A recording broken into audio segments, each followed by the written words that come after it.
Premier texte qui se trouve dans Michée, chapitre 5. Michée, chapitre 5. Donc, comme je le disais, on est dans l'avant de la période de Noël. Et donc, c'est un texte qui est clairement en lien avec cela. Michée 5, dans les petits prophètes.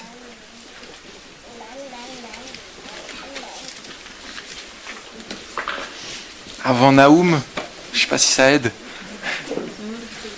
Ah, peut-être après Jonas, c'est mieux. Michée 5, bon exercice.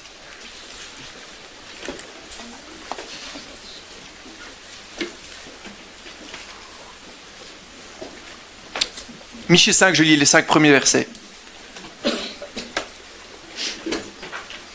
Et toi, Bethléem Ephrata, qui est petite parmi les villes de Juda, de toi sortira pour moi celui qui dominera sur Israël, et dont l'origine remonte loin dans le passé, à l'éternité.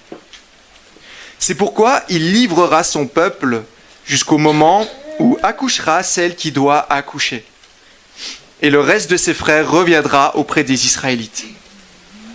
Il se présentera et les conduira avec la force de l'Éternel, avec la majesté du nom de l'Éternel, son Dieu. Ils auront une habitation assurée, car sa grandeur sera reconnue jusqu'aux extrémités de la terre. C'est lui qui ramènera la paix. Lorsque l'Assyrien viendra dans notre pays et qu'il pénétrera dans nos palais, nous enverrons contre lui 7 bergers et 8 princes du peuple. Ils conduiront avec l'épée le pays d'Assyrie et le pays de Nimrod à l'intérieur de ses portes. Il nous délivrera ainsi de l'Assyrien lorsqu'il viendra dans notre pays et qu'il pénétrera sur notre territoire. Ça, c'est le texte principal de la prédication de ce matin. Mais je vais lire aussi dans le prophète Ésaïe. Ésaïe, un peu plus avant cela. Ésaïe 7.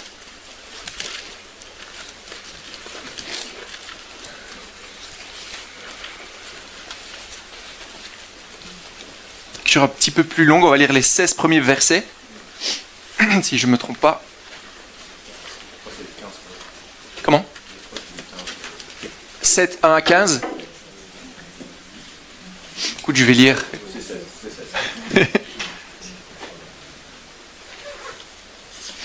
Ésaïe 7, verset 1er. Pardon.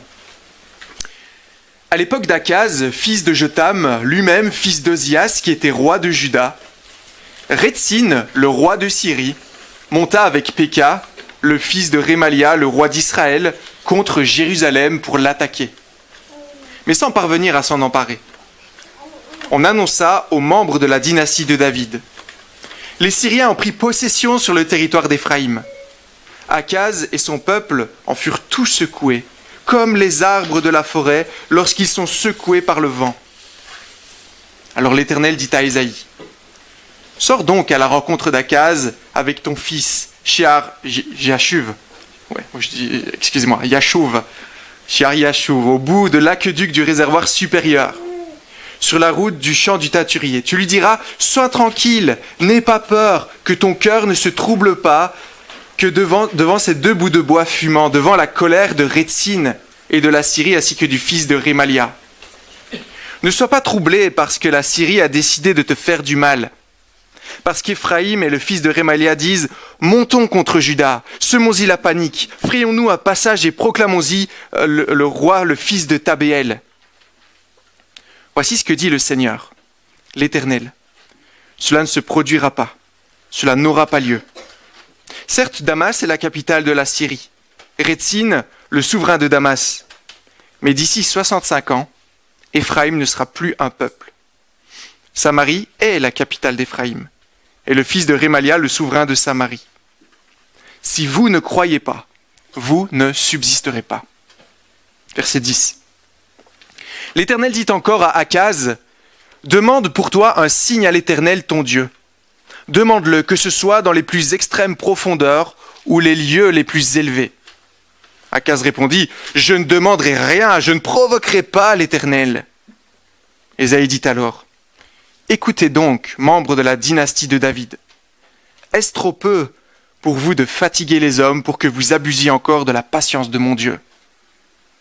Voilà pourquoi c'est le Seigneur lui-même qui vous donnera un signe. La Vierge sera enceinte. Elle mettra au monde un fils et l'appellera Emmanuel. Il se nourrira de lait caillé et de miel jusqu'à ce qu'il sache rejeter le mal et choisir le bien. Cependant, avant que l'enfant ne sache rejeter le mal, choisir le bien, le territoire dont tu redoutes les deux rois sera abandonné. Fin de la deuxième lecture. Et alors, une dernière lecture dans le Nouveau Testament, en Galates. Galates chapitre 4 au verset 1er. C'est Paul qui parle. Voici ce que je veux dire. Aussi longtemps que l'héritier est un enfant, il ne diffère en rien d'un esclave, quoiqu'il soit le maître de tout. Il est soumis à des tuteurs et des administrateurs jusqu'au moment fixé par son père. Nous aussi, de la même manière, lorsque nous étions des enfants, nous étions esclaves des principes élémentaires qui régissent le monde. Mais lorsque le moment est vraiment venu, Dieu a envoyé son Fils, né d'une femme, né sous la loi, pour racheter ceux qui étaient sous la loi, afin que nous recevions le statut d'enfants adoptifs. Et parce que vous êtes ses fils, Dieu a envoyé dans votre cœur l'esprit de son Fils qui crie « Abba, Père ». Ainsi tu n'es plus esclave, mais fils. Et si tu es fils, tu es aussi héritier de Dieu par Christ. Jusqu'ici, les lectures de la prédication, je vais prier, et puis les enfants pourront rejoindre les classes d'école du dimanche, et je laisserai la place à Epaphras pour la prédication. Prions.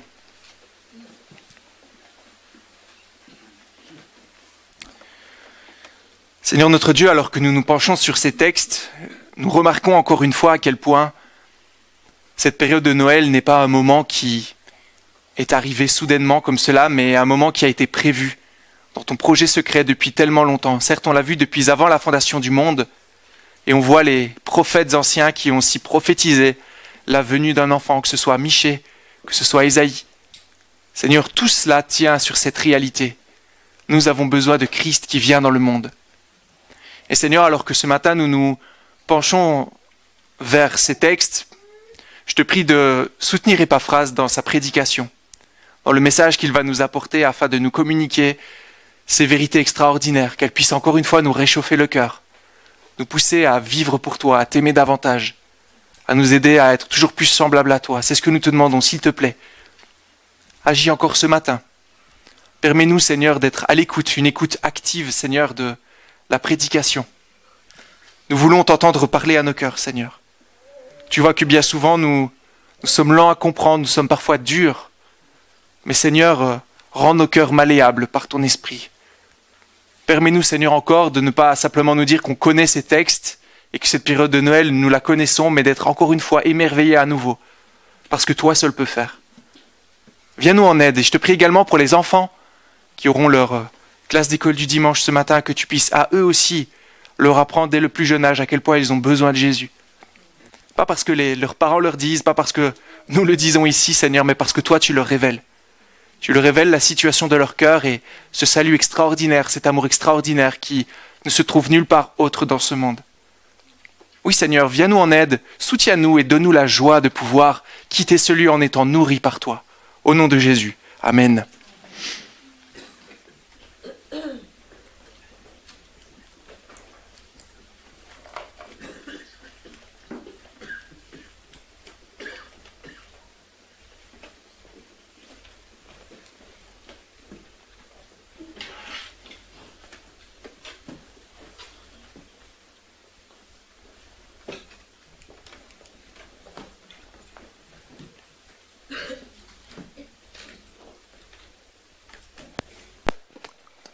Bonjour à toutes et à tous. C'est un privilège toujours d'apporter la parole de Dieu dimanche matin devant l'église du Seigneur. Donc aujourd'hui on est dans Michée. Je pense qu'il n'y a pas beaucoup de fois qu'on ait à l'occasion de lire ce livre dans l'année.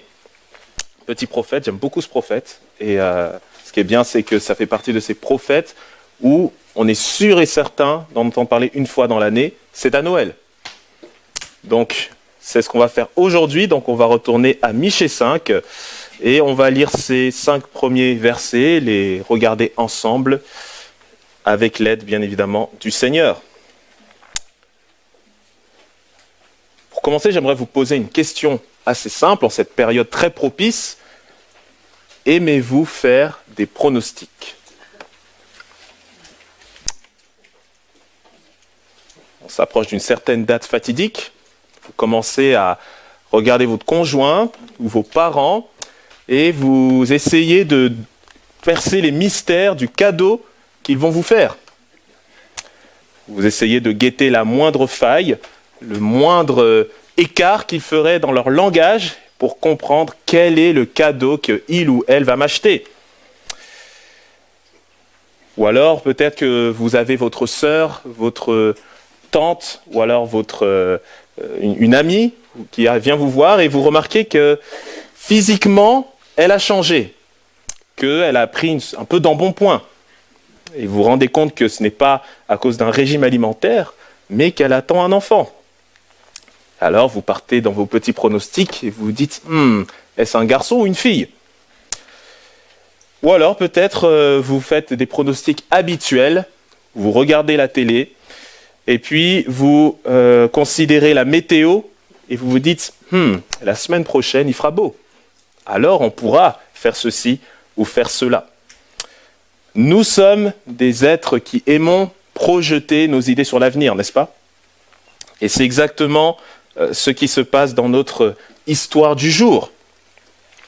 Alors, imaginez que vous êtes un croyant israélite dans le royaume de Juda au 8e siècle avant Jésus-Christ. Vous voyez que le royaume de Dieu est là, le temple est présent, et vous commencez à vous projeter sur la suite. Les rois se succèdent, et vous voyez aussi que le royaume du Nord est disparu, ou est en train de disparaître, et vous vous posez des questions, vous vous dites, quelle sera la suite de l'histoire ?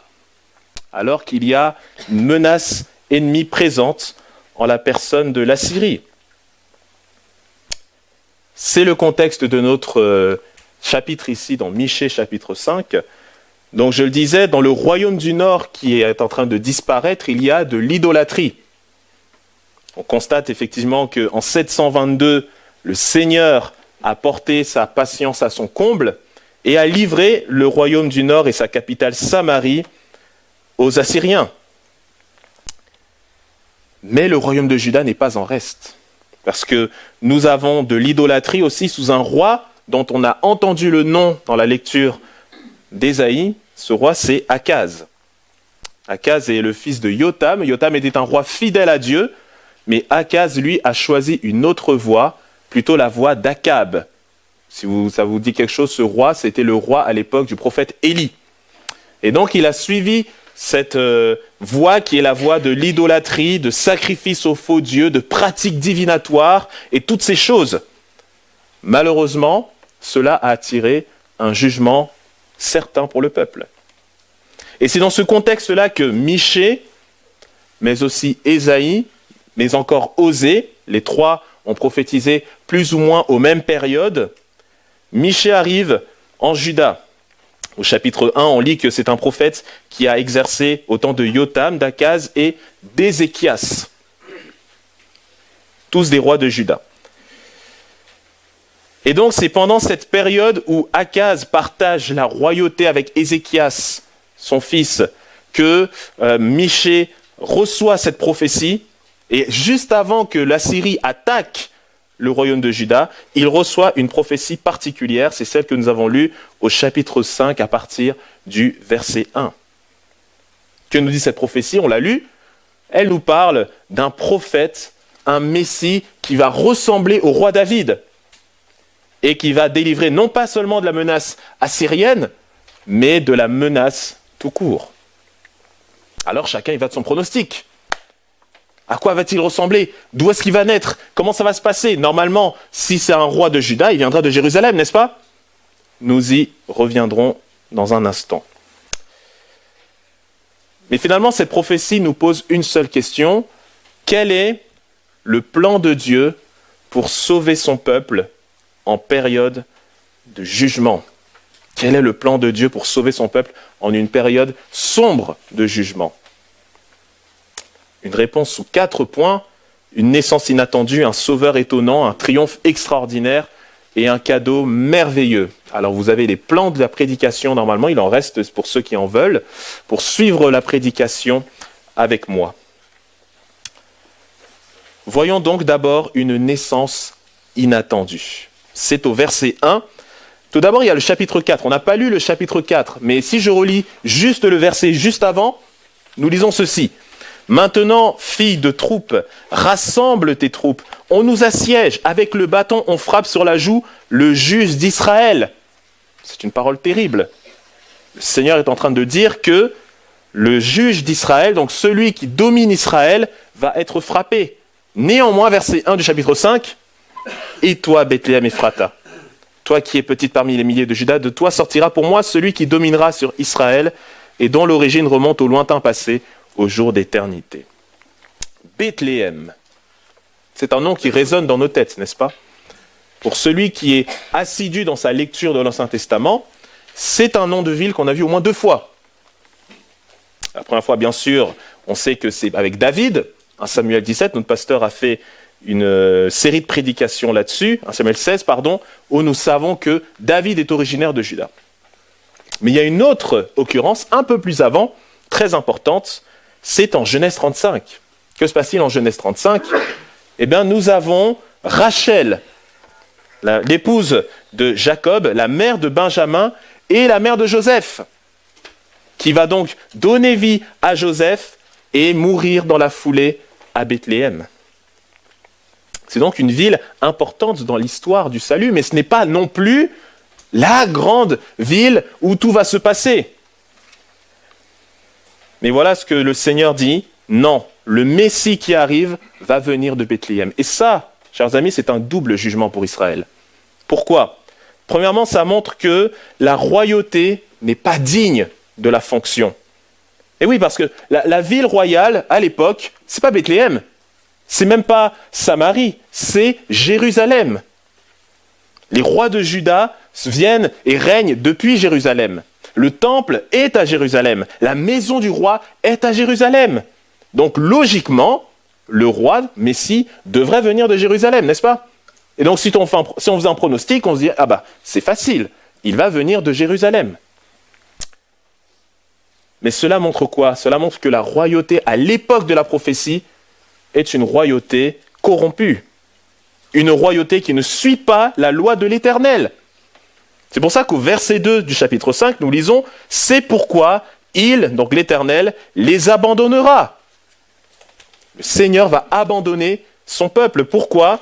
Parce que, au chapitre 3, on ne l'a pas lu, mais le Seigneur a déjà livré Samarie et s'apprête à le faire aussi pour Juda à cause de ses péchés et à cause de ses chefs corrompus.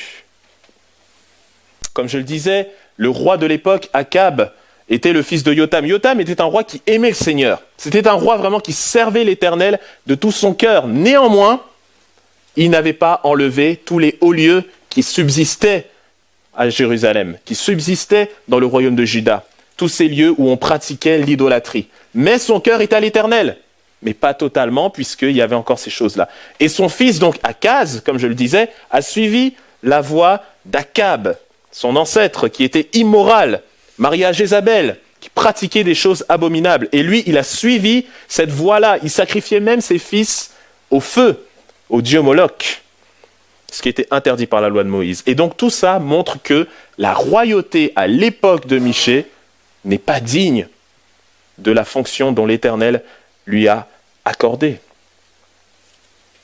Et si donc la royauté est indigne, deuxièmement, ça veut dire qu'il n'y a que Dieu qui est capable d'assurer la justice. Je relis le verset 1 où on nous dit que « De toi sortira pour moi celui qui dominera sur Israël et dont l'origine remonte au lointain passé, au jour d'éternité. »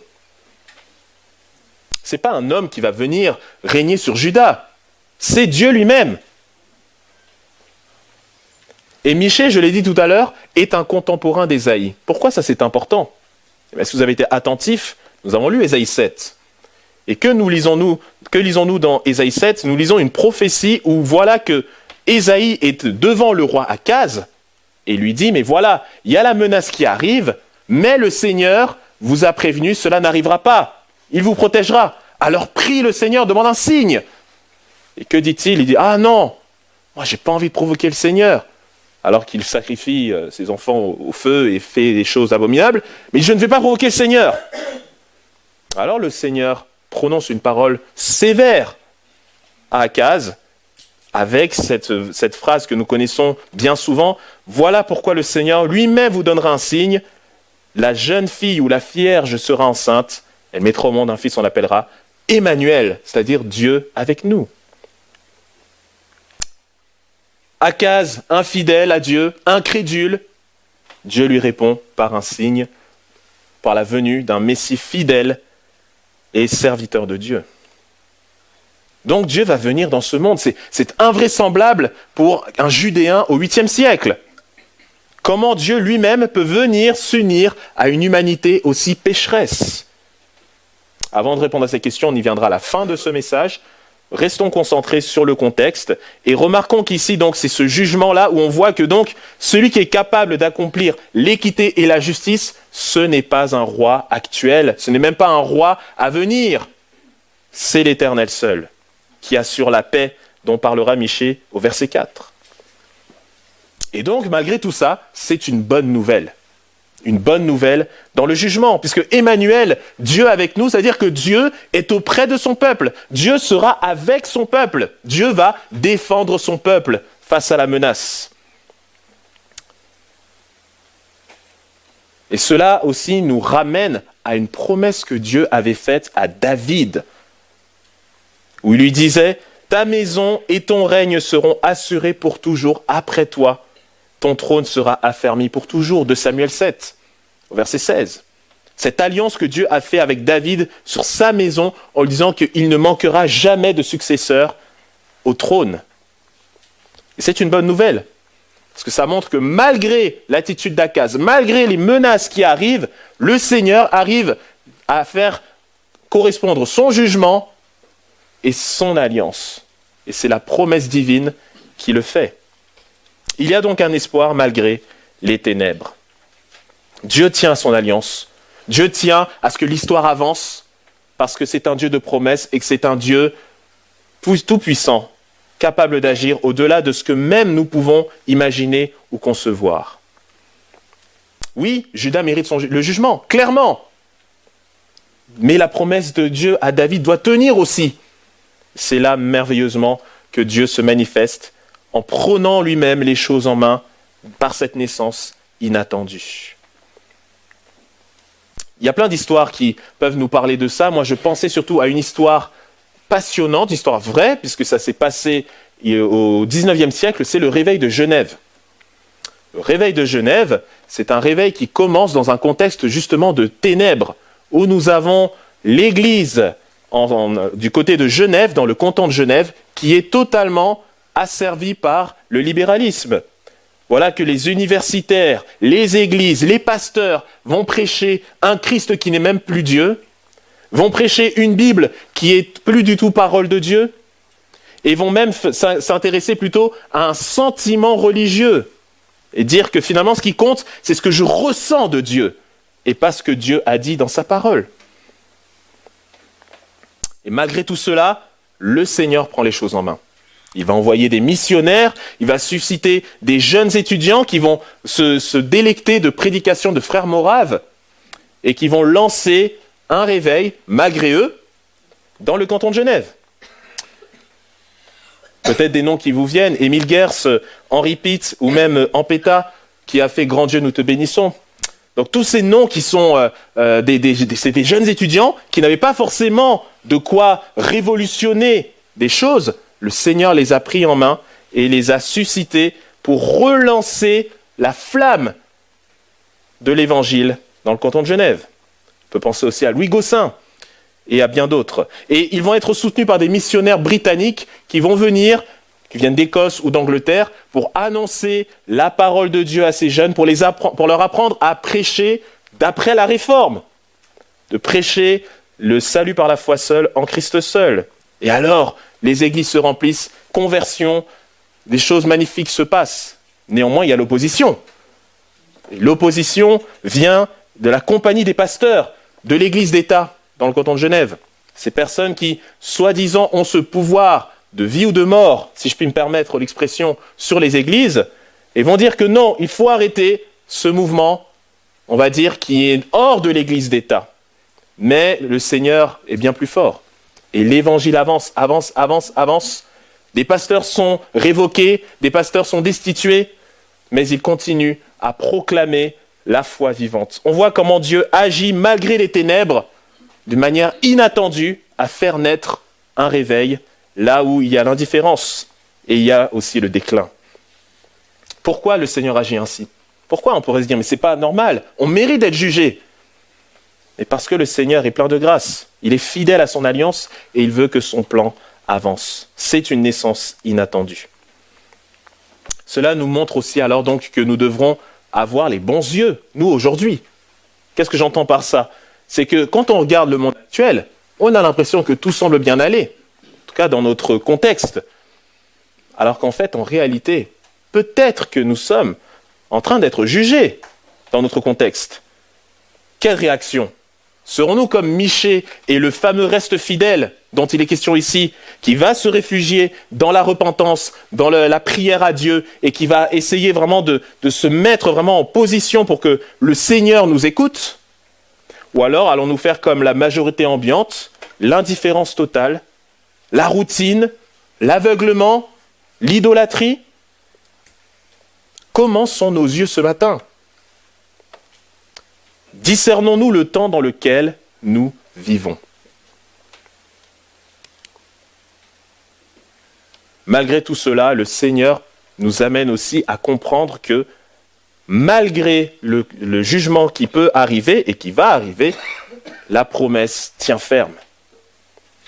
S'attendre à l'imprévu en comptant sur Dieu. Est-ce que nous sommes conscients que le Dieu qui a le pouvoir de nous condamner est aussi le Dieu qui a le pouvoir de nous sauver et de nous délivrer ? Avez-vous déjà vu la main de Dieu se manifester au moment où vous ne vous y attendiez pas ? Quelle réaction sinon l'adoration ?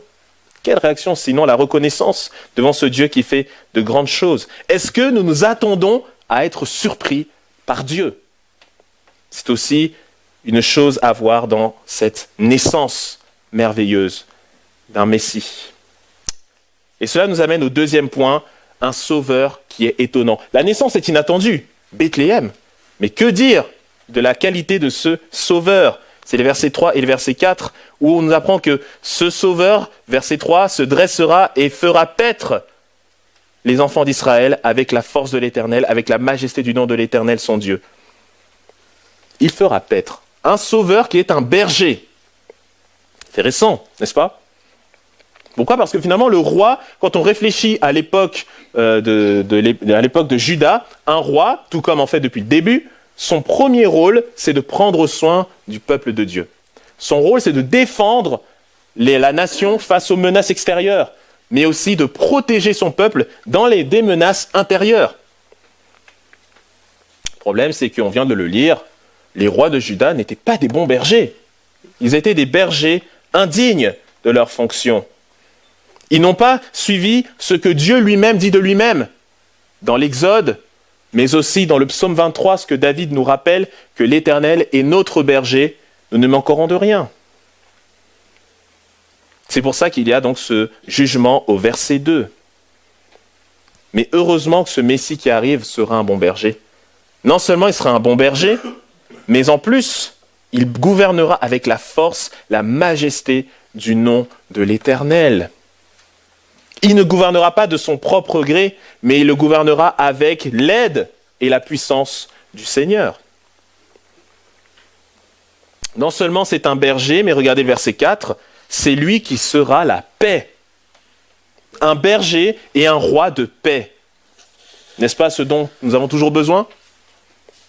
Contrairement donc au roi de Juda qui essayait par des alliances avec l'Égypte, avec d'autres peuples, pour essayer de se protéger, lui, il n'a pas besoin de faire ça, ce Messie qui arrive, puisqu'il est lui-même la paix.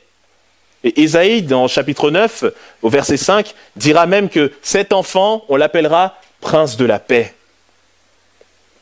Prince de la paix. La paix que le Messie va amener, ce n'est pas une paix extérieure, c'est lui-même. Il est le shalom. Il est la vraie paix qui peut nous apaiser devant le Seigneur. Ce n'est pas une paix façon Nations Unies. Ce n'est pas non plus une paix comme ce que j'ai vu cette semaine, un prix de la FIFA pour donner la paix à Donald Trump. Je ne sais pas si vous avez suivi, mais Donald Trump a reçu le prix FIFA de la paix parce que pour son action qu'il fait dans le monde, etc. Ce n'est pas ça dont on parle. Ce n'est pas une paix pour se mettre en avant. C'est la paix du cœur devant le Créateur, face à nos péchés et au jugement qui nous attend. Et c'est ce berger-là dont nous avons besoin. Un berger qui est capable de nous conduire jusqu'à la terre promise et un berger qui est capable d'assurer une paix contre les ennemis et contre nous-mêmes. En fait, il nous faut un nouveau David, tout simplement. Parce que lorsqu'on lit ça, mettez-vous à la place d'un Judéen du 8e siècle qui lit ça et se dit « Mais ça, c'est David. Ça, c'est le roi David. Ça, c'est David contre Goliath. » Lorsqu'il se présente devant le roi Saül et qu'il dit dans 1 Samuel 17 que moi, je combattais contre les lions, je combattais contre les ours, je défendais le troupeau de mon père, je ferai la même chose pour le peuple d'Israël. Et quand il se présente devant Goliath et qu'il dit « Toi, tu marches avec l'épée, la lance et le javelot, moi, je marche contre toi au nom de l'Éternel des armées, du Dieu de l'armée d'Israël que tu as insulté. » Et ce même David qui va ajouter « Toute cette multitude saura que ce n'est pas par l'épée ni par la lance que l'Éternel sauve, mais que la victoire appartient à l'Éternel. » Et que se passe-t-il? On l'a déjà étudié ensemble. David finit par tuer ce géant, ce colosse, ce Goliath. Les Philistins fuient et les Israélites poursuivent dans la victoire les Philistins. David était donc un berger et il allait devenir le berger du peuple d'Israël, du royaume d'Israël.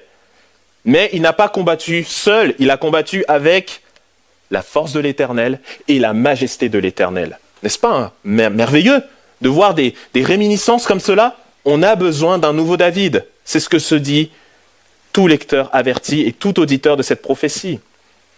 Et donc, quand Michée annonce ce roi qui va vraiment ressembler à David, un roi qui en plus aura une renommée jusqu'aux extrémités de la terre, fin du verset 3, cela réjouit le cœur. C'est l'assurance tout risque. On aura un roi qui va ressembler à David et qui aura un règne comme Salomon, un règne de paix. N'est-ce pas merveilleux, alors que nous sommes dans un contexte de jugement, un contexte où il y a 2 royaumes dont un qui a disparu, un contexte où on a des rois qui sont complètement corrompus? Comment se dire que finalement le Seigneur va prendre les choses en main? Finalement, ça nous amène, pour nous aujourd'hui, à désespérer pour espérer. Désespérer de nous-mêmes, désespérer des autorités de ce monde pour croire qu'elles peuvent faire quelque chose pour notre contexte. Elles peuvent mettre un pansement, mais elles ne apporteront jamais la guérison. C'est ce roi Messie qui arrive pour nous conduire vers la terre promise, c'est-à-dire vers le ciel, vers notre Créateur. Et c'est ce roi berger qui est capable de changer notre âme et qui est capable de mettre la paix dont nous avons besoin. Cette paix face à la souffrance, cette paix face à la maladie, cette paix face à la mort, cette paix face au péché. C'est un roi Messie dont nous avons besoin. Il peut nous aider aussi dans nos combats du quotidien, de ne pas chercher à espérer en nous-mêmes, mais à désespérer de nous-mêmes pour espérer en lui seul, le Sauveur. Pourquoi? Parce que c'est une naissance inattendue, mais également un roi qui est absolument triomphateur, victorieux, et c'est pour ça que, 3e point, son triomphe est extraordinaire. Regardez avec moi le verset 4. C'est lui qui sera la paix lorsque l'Assyrien viendra dans notre pays, qui pénétrera dans nos donjons. Nous ferons lever contre lui 7 bergers, 8 princes du peuple. Ils gouverneront le pays d'Assyrie avec l'épée et le pays de Nimrod au-dedans de ses portes. La menace est très sérieuse, n'est-ce pas?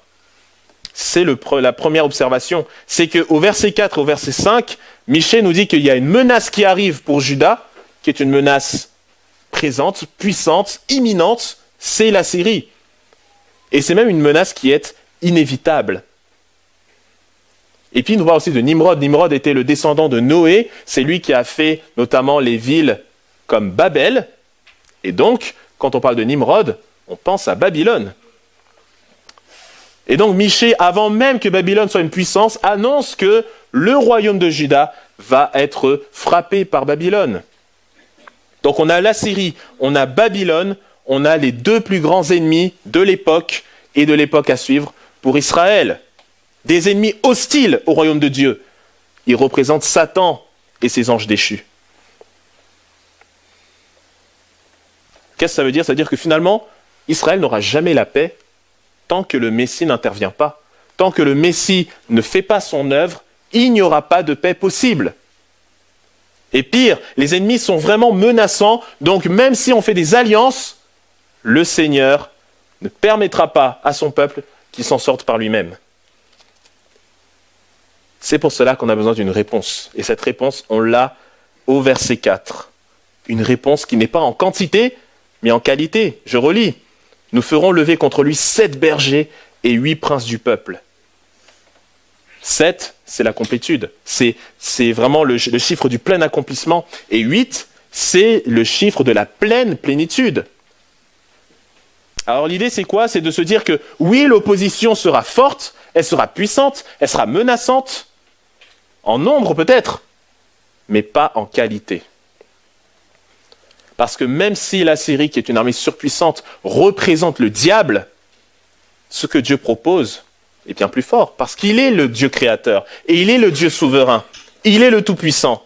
Et donc, avec son Messie et ses 15 bergers et princes, cela suffit pour apporter la victoire au peuple. Ces bergers, ces princes, représentent finalement le reste fidèle à Dieu. Ce reste qui finalement a été préservé par le Seigneur, qui ne s'est pas souillé, qui ne s'est pas corrompu avec le reste du peuple. C'est une puissance spirituelle pour terrasser la puissance physique. Oui, ils sont faibles en nombre, mais ils sont grands en qualité parce qu'ils servent un Dieu tout-puissant. Et on a cette image notamment en sport. Pour ceux qui ont eu l'occasion de suivre la Coupe du Monde de rugby, en 2023, il y a un match qui m'a interpellé. Ce n'est pas le fameux France-Afrique du Sud, on va laisser ça de côté. Mais je parle d'un autre match, c'était un match entre l'équipe des Fidji et l'équipe d'Australie. Alors, quel rapport, vous me direz, avec la prédication? C'est une illustration. Les Fidji, ce n'est pas une grande nation de rugby. Alors oui, ils ont des joueurs intéressants, mais ce n'est pas non plus l'Australie qui est un monstre du rugby mondial. Que s'est-il passé? Les Fidjiens ont joué leur jeu. Ils ont été très simples, des longs ballons en avant, on met les flèches, on va chercher le ballon, puis on va essayer de mettre des essais. Le problème, c'est que défensivement, ils sont très faibles. Mais ils ont mis une telle pression que les Australiens, qui sont censés normalement battre les Fidjiens, se sont laissés piéger. Piégés parce qu'ils étaient distraits et ils n'étaient pas concentrés. Et donc, les Fidji ont gagné ce match. Et en plus, ils se sont qualifiés devant l'Australie, qui, elle, a été éliminée. Les Fidji n'avaient pas la meilleure équipe, mais les Fidji ont gagné de par leur qualité. Ce n'est pas le nombre qui compte, c'est la personne qui nous assiste qui compte. Alors, d'abord, mesurons le danger. L'environnement du croyant, même nous aujourd'hui, est un environnement hostile à Dieu. Peut-être nous ne remarquons pas, parce qu'on parle à des personnes qui sont gentilles avec nous, parce qu'on a l'impression que tout roule, tout va bien. Ce monde est hostile au royaume de Dieu. Ce monde n'aime pas les choses de Dieu. Le décor est peut-être chatoyant, mais la menace est pleine et elle est entière. Alors la menace n'est pas forcément physique. Il n'y a plus d'Assyriens aujourd'hui, il n'y a plus de Babyloniens. Mais la menace est absolument et réellement spirituelle.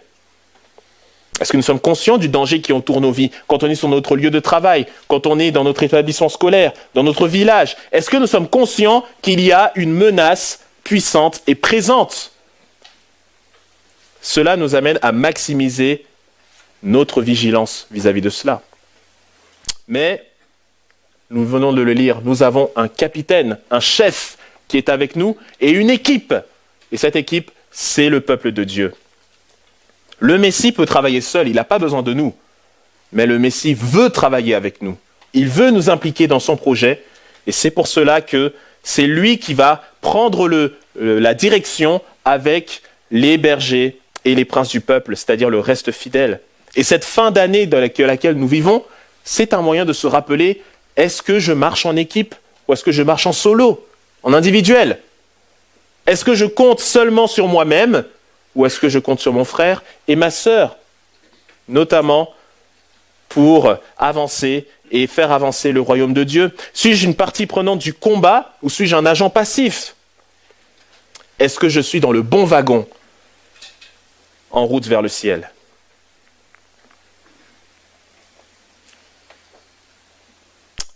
Cela nous amène à la dernière partie, la plus importante. Une fois qu'on a vu tout cela, on se met à la place donc de Michée, mais surtout de ces Judéens qui se disent « Ouh là là, mais on a donc un futur roi qui sera de Bethléem, de la descendance de David, qui va rassembler le peuple, qui va terrasser en même temps les Assyriens et les Babyloniens, qui va assurer la paix, dont le nom sera connu dans le monde entier. Et en plus, ce roi, c'est Dieu lui-même. Mais c'est merveilleux. » Mais on se dit, est-ce que c'est vraiment réaliste? Soyons honnêtes. Est-ce que vraiment on y croit quand on est à cette époque, dans un tel contexte? Et si on avance dans le temps, on regarde les prochains rois qui vont arriver, aucun, absolument aucun, va correspondre à cette description. Aucun. Certains vont assurer une paix, mais c'est comme je l'ai dit tout à l'heure, ce sera juste un pansement. D'autres vont plutôt faire pire que Akaz. Je pense notamment à Manassé. Ézéchias peut-être, vous me direz, mais Ézéchias était un roi qui aimait le Seigneur, qui craignait Dieu. Oui, c'est vrai. Il a repoussé les Assyriens, mais il les a juste repoussés. Et puis les Babyloniens ont quand même envahi Juda et ont détruit Jérusalem et le temple de Dieu. Alors, on pourrait peut-être penser au retour d'exil, mais au retour d'exil, il n'y avait plus de roi. Au retour d'exil, il n'y avait plus personne de la stature de David. Alors on peut se poser la question, est-ce que Michée s'est trompé? A-t-il fait un mauvais pronostic? Ou est-ce que Dieu a menti? Alors on va peut-être avancer un peu plus dans le temps. On va aller 700 ans après Michée et on va se retrouver dans une ville à Nazareth, en Judée, dans une province romaine, où voilà qu'il y a un ange de Dieu qui va visiter une jeune femme qui est vierge. Tiens. Et puis l'ange va donc saluer cette femme qui a peur, et en même temps ça se comprend, c'est pas tous les jours qu'on voit un ange. Et voilà, cet ange lui dit, « N'aie pas peur, Marie, tu as trouvé grâce auprès de Dieu. Tu seras enceinte, tu vas mettre au monde un fils, tu vas lui donner le nom de Jésus. Il sera grand, il sera appelé fils du Très-Haut, et le Seigneur Dieu lui donnera le trône de David, son ancêtre. Il régnera sur la famille de Jacob éternellement, et son règne n'aura pas de fin. » Luc chapitre 1, versets 30 à 33. Voilà donc cette femme qui reçoit la visite d'un ange qui lui dit ces choses-là. Elle est surprise. Mais l'ange n'a pas fini sa mission, puisqu'il va également visiter le fiancé de cette Marie, un certain Joseph, qui se rend compte que Marie est enceinte et se dit « ça, c'est pas une bonne nouvelle. » Alors, on va essayer de se séparer en bons termes, pour pas que le bruit s'ébruite, que la chose s'ébruite. Mais l'ange parle à Joseph, il dit « Joseph, n'aie pas peur de prendre Marie pour femme, toi qui es descendant de David. Car l'enfant qu'elle porte vient du Saint-Esprit. Elle mettra au monde un fils, tu lui donneras le nom de Jésus, car c'est lui qui sauvera son peuple de ses péchés. » Matthieu chapitre 1, verset 20. Et par la suite, Joseph et Marie vont aller à Bethléem. Ils vont s'inscrire sur la liste du recensement qui est ordonné par l'empereur. Et voilà qu'il n'y a plus de place à l'hôtellerie. Et donc, Marie va accoucher de l'enfant de Jésus dans une étable. Et le gouverneur de l'époque, Hérode, va être mis au courant. Il va se dire, mais quel est cet enfant? Je ne comprends pas. Et donc, il va appeler les spécialistes de la loi. Ils vont dire, mais dites-moi, j'entends un bruit qu'il y a un enfant, un sauveur qui est né. D'où est-ce qu'il doit venir, cet enfant? Et puis, les spécialistes de la loi disent, mais attendez, cher Hérode, c'est marqué qu'à Bethléem, parce que le prophète a dit que « Et toi, Bethléem, terre de Juda, tu n'es certes pas la plus petite parmi les principales villes de Juda. De toi sortira un chef qui prendra soin d'Israël, mon peuple. » Matthieu chapitre 2, qui cite donc Michée chapitre 5. Et donc ce Jésus semble remplir finalement tous les critères de Michée chapitre 5. Oui, il est né d'une vierge, comme Ésaïe l'a annoncé. Il est le descendant de David. Il est né à Bethléem. Intéressant, mais ça ne suffit pas. Parce que Jésus, dans tout son ministère, nous montre qu'il est le Seigneur et le seul sauveur du monde. Regardons sa vie qui est une vie d'obéissance parfaite à Dieu, une vie où il va tout simplement se soumettre totalement à la loi de Dieu.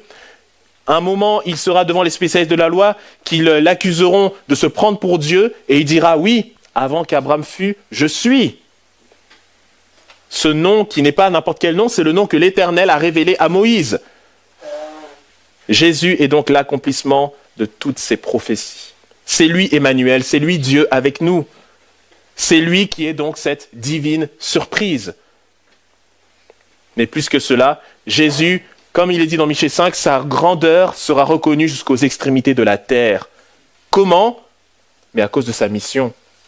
Jésus est venu non pas pour être servi, mais pour servir et donner sa rançon pour plusieurs. Marc 10, 45.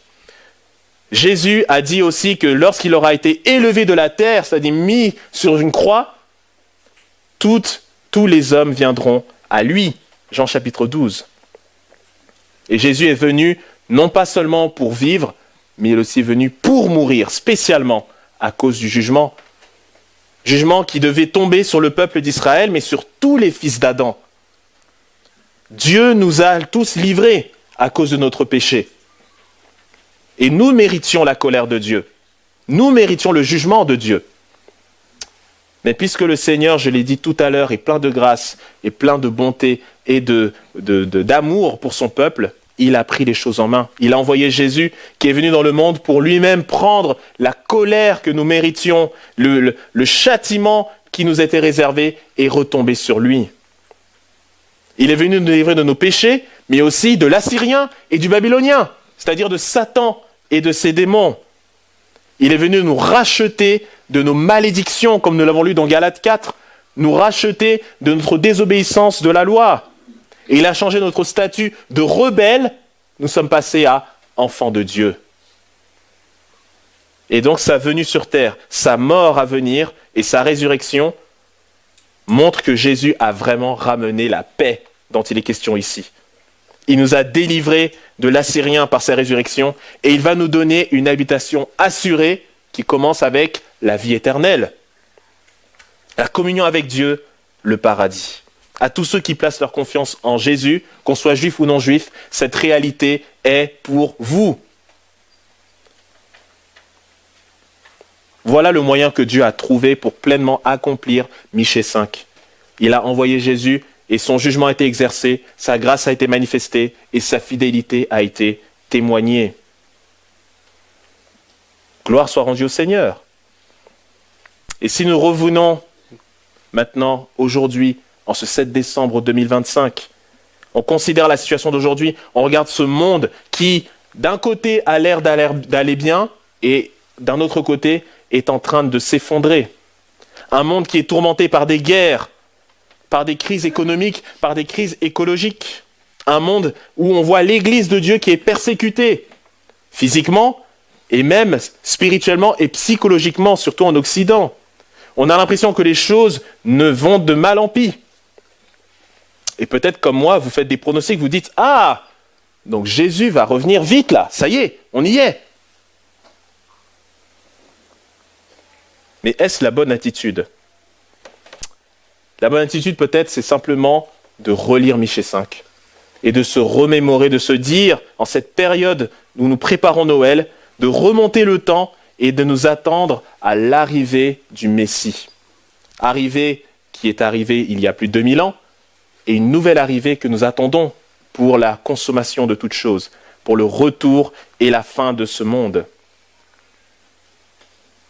Que nous rappelle Michée avec ce message ? Premièrement, que Dieu n'a pas abandonné son projet.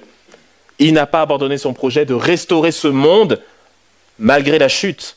Ça montre que Dieu veut vraiment à tel point être notre paix qu'il est prêt à envoyer son propre Fils, le Messie, pour nous sauver et rétablir cette paix entre lui et nous et entre nous-mêmes. Dieu, également, son projet a fait en sorte que son projet ne s'arrête pas à Noël. Et c'est peut-être l'erreur qu'on fait souvent de se dire que Noël, c'est fini. Une fois que Jésus est arrivé, ce message-là, c'est que pour Noël. Oui, Christ est venu, il a vécu, il est mort, il est ressuscité, il est monté au ciel, il a envoyé son Saint-Esprit, on l'a lu dans Galates 4, dans nos cœurs. Mais ce n'est pas fini. Michée 5 nous parle d'une habitation assurée. Est-ce que nous sommes dans une habitation assurée maintenant? Est-ce que nous nous sentons en sécurité? Non. Michée 5 nous montre que cette promesse nous attend encore à un nouvel accomplissement. Jésus revient bientôt. Et on constate que les choses ne vont pas bien en 2025. Et qu'est-ce qu'on crie? Maranatha, Jésus revient. C'est dans cet état d'esprit que nous devons aussi comprendre et lire ces prophéties. Soyons donc patients, confiants et hâtons la venue, je dirais même la revenue de notre Seigneur et Sauveur. Et enfin, Michée nous montre que le projet de restauration avance, il avance, mais que nous sommes tous impliqués si nous croyons en Jésus. Je le répète, les 7 bergers et les 8 princes du peuple, dans chapitre 5, verset 4, ce sont les disciples de Jésus, c'est l'Église universelle. Parce que nous sommes tous un royaume de prêtres, de sacrificateurs, et nous nous exhortons les uns les autres. Nous sommes guidés par Christ le roi pour défendre le royaume de Dieu, pour soutenir l'Église, mais également pour hâter la venue du roi et préparer sa venue. Et donc notre travail, c'est donc de persuader l'humanité de rejoindre le royaume, de quitter ce monde qui est en train de périr, de s'extirper de cette broyeuse qu'est le royaume de Satan et ses anges déchus, et de se réconcilier avec le Créateur.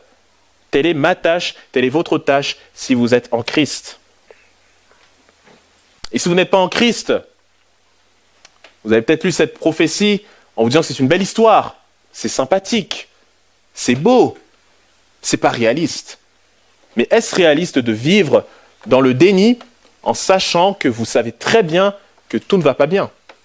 Vous savez que ce monde est détraqué, vous savez que ce monde est corrompu, et pourtant, vous vivez dans le déni. Cette prophétie vous montre qu'il y a une solution pour s'échapper de ce déni et vivre pour toujours avec son Créateur. Alors, en ce dimanche de l'Avent, en cette veille de Noël, que Dieu nous aide à tourner nos yeux vers Emmanuel, que nous puissions proclamer cette belle promesse que Dieu a donné un merveilleux cadeau à l'humanité pour réconcilier cette humanité avec lui. Il a donné lui-même.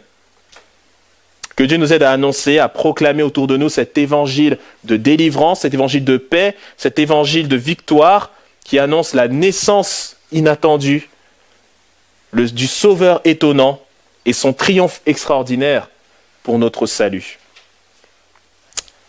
Élevons le nom de celui qui règne pour l'éternité. Amen.